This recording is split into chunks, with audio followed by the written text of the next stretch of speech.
Queen Elizabeth II stood regally, draped in imperial splendor, as monarchs from across the globe assembled in Kaduna, Nigeria. One after another, kings and rulers paid homage, bowing before her, a well-practiced gesture of respect for the British crown. The sound of camera shutters filled the air. Diplomats exchanged approving glances. Everything unfolded seamlessly until a solitary figure entered. He kept his cap firmly on. He neither bent his knee nor showed the slightest hesitation. This was Ata Oboni of Igala land. What transpired next would not only astonish the Queen, but also send shockwaves through the British Empire. So, what did this African monarch do? In this account, we uncover the entire episode. In 1911, amidst the tranquil hills of Ogwalawo, present-day Kogi State, Nigeria, a child was born. There was no grand celebration, but destiny was woven into his being. This child, Amy Oboni, would later be known as Ata Amy Oboni. He would ascend to become more than a king. He would serve as a spiritual sentinel at a time when colonialism threatened Africa's very essence. Within Igala tradition, kings are not mere rulers. They are revered as living divinities, selected by both ancestry and spiritual mandate. From his youth, Ame Oboni exhibited qualities that distinguished him from others. Elders recounted tales of a boy instinctively versed in sacred customs. Priests observed in wonder as he participated in ancestral ceremonies that even seasoned adults approached with trepidation. By 10, whispers about him circulated not out of fear, but because he radiated something beyond authority, an unmistakable sense of destiny. When Ame Oboni eventually became Ata of Igala, his coronation was more than a ceremony. He underwent spiritual induction, becoming the conduit between the tangible and the mystical. His crown was not only a royal emblem, but a sacred artifact. It symbolized generations of monarchs who had preserved Igala heritage, autonomy, and spiritual equilibrium. With that came strict, inviolable customs. The Ata was forbidden from removing his ceremonial cap in public. This cap was more than a sign of authority.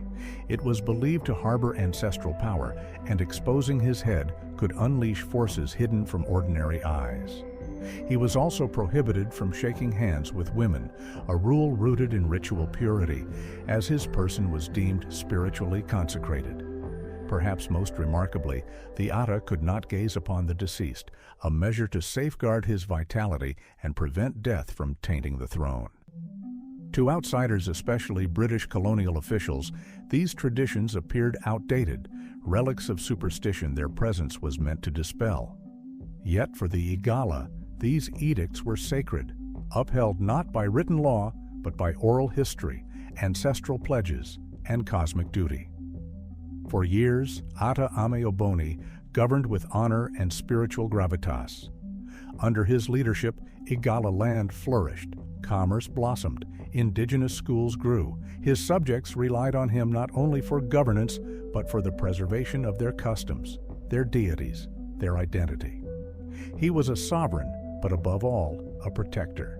Yet history seldom spares the sanctified.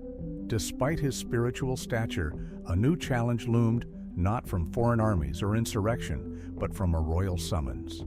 A grand event was scheduled in Kaduna, where Queen Elizabeth II, the living symbol of British sovereignty, would meet Nigeria's traditional rulers. Protocol dictated that each attending leader must remove his cap and bow to her. For most, this was a mere ritual. For Ata Ame Oboni, it was sacrilege. At that moment, the sacred traditions of the Igala would confront the ceremonial expectations of the British Empire. What ensued would unsettle royal courts, defy colonial assumptions, and etch Ata Ame Oboni's legacy into the chronicles of African resistance. The day was marked by opulence, order, and imperial pride. The year was 1956. Kaduna, the administrative heart of northern Nigeria, remained under British dominion. On that day, Queen Elizabeth II, sovereign of a vast empire, arrived to meet Nigeria's foremost traditional leaders. The gathering was less a celebration of African royalty and more an exhibition of their subservience. The colonial administration sought a spectacle filled with ceremonial bows and visible respect, and for the most part, that's exactly what unfolded. Monarchs from across Nigeria's regions arrived dressed in elaborate regalia, their entourages impeccably presented, their expressions carefully schooled in the decorum the colonial authorities expected. Each ruler approached the Queen, respectfully removed his traditional cap, and bowed some more deeply than others. To the British, it was a display of order and control. For the Nigerian leaders, it was a pragmatic act, a necessary gesture for political survival. Then came Ada Ame Oboni, the Ada of Igala. Not just bound by tradition, but by sacred oaths that had been handed down through generations. While the British saw him as just another local chief, to the Igala people, he was a divine figure. The British organizers were clear about the rules. All must uncover their heads and bow. What they failed to realize was that for the Atta, his cap was not a mere ornament. It was the vessel of ancestral spirits, a repository of spiritual energy, and the direct link between himself and the divine. It was never to be removed in public, not even in death. Only when he joined his ancestors would it leave his head. So when he stood before the Queen and was ordered to remove his cap, he refused, not out of arrogance, but because of a sacred duty. The British officials were taken aback and pressed him further, this time with diplomatic insistence. Northern emirs, aligned with the colonial regime, joined in the pressure. "Remove it," they insisted. "This is Her Majesty." Rumors of retribution began to swirl talk of dethronement, exile, and disgrace. The Atta's refusal was quickly recast as political insubordination rather than spiritual fidelity. The pressure intensified, culminating in a stark ultimatum: remove the cap or lose the throne. Surrounded by fellow rulers, soldiers, and colonial officials, Ada Ame Oboni stood his ground.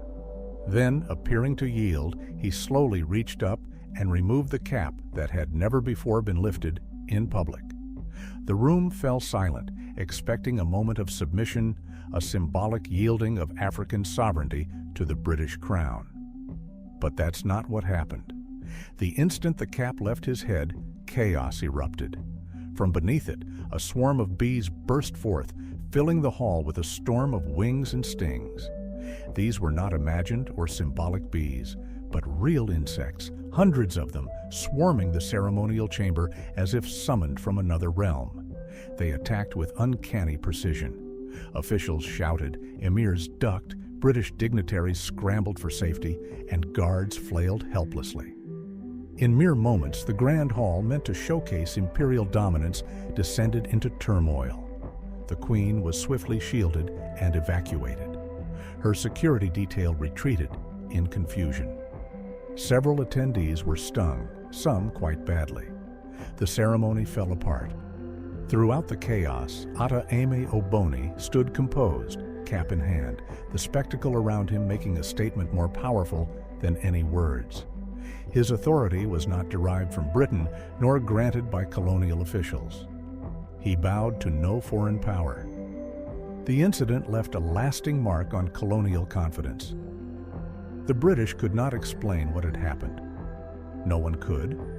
How could bees have survived in a tightly worn cap? How did they emerge at such a pivotal moment?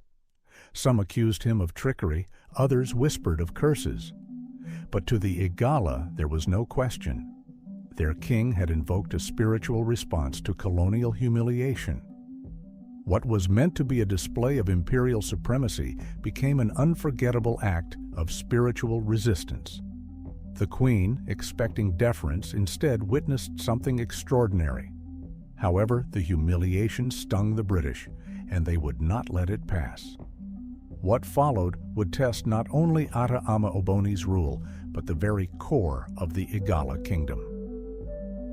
The bee incident in Kaduna did more than disrupt a ceremony. It shook the very foundations of colonial arrogance. For the first time, British officials and their northern allies confronted something beyond their understanding or control. Here was a king whose influence came not from weaponry or official decrees, but from deep-rooted ancestral authority.